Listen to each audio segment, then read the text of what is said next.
Good morning. My name is Wootton. I'm president of Keystone BioFuels. Our plant is located in Cumberland County.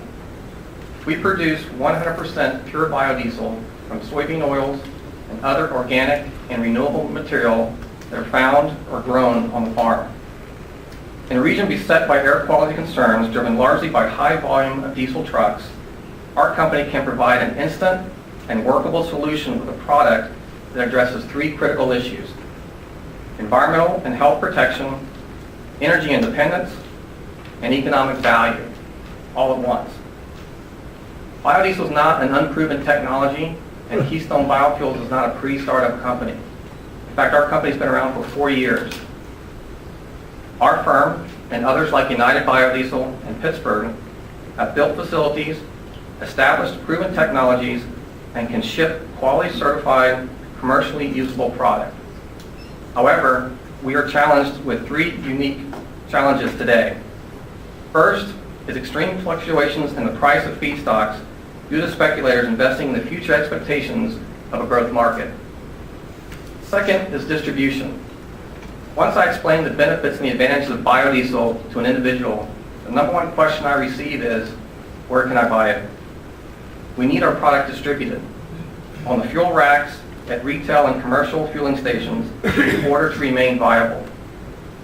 However, with distribution largely controlled by the petroleum industry and high upfront cost to independent distributors, customers find it more difficult to obtain. The third is that producers in other states have competitive price advantage. More than 20 other states have enacted some form of incentive for their biodiesel companies in order to spur in-state production. Currently, excess production from those states are being exported to Pennsylvania and other states. Today, it's cheaper for a biodiesel to be bought in the Midwest and shipped to Pennsylvania to be sold here, rather than buying within Pennsylvania, not only from a Pennsylvania fuel from Pennsylvania, but also a feedstock that is produced on a Pennsylvania farm. Less than 2 years ago, there were 23 companies that publicly announced that they were going to break ground and build a biodiesel facility right here in Pennsylvania.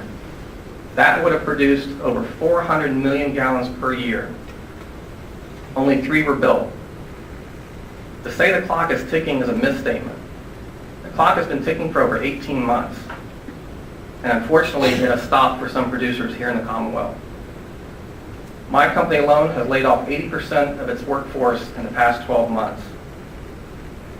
This is not an industry that's saying, give us money or else. This is an industry that's trying to explain that we're playing on a field that's unleveled. And the only way to win in this game is to level that field. And the legislature has to step up. Our legislative ask has been defined in Special Session Senate Bill 22, which calls for a 75-cent production per gallon incentive to support the commercial viability of biodiesel fuel in the marketplace.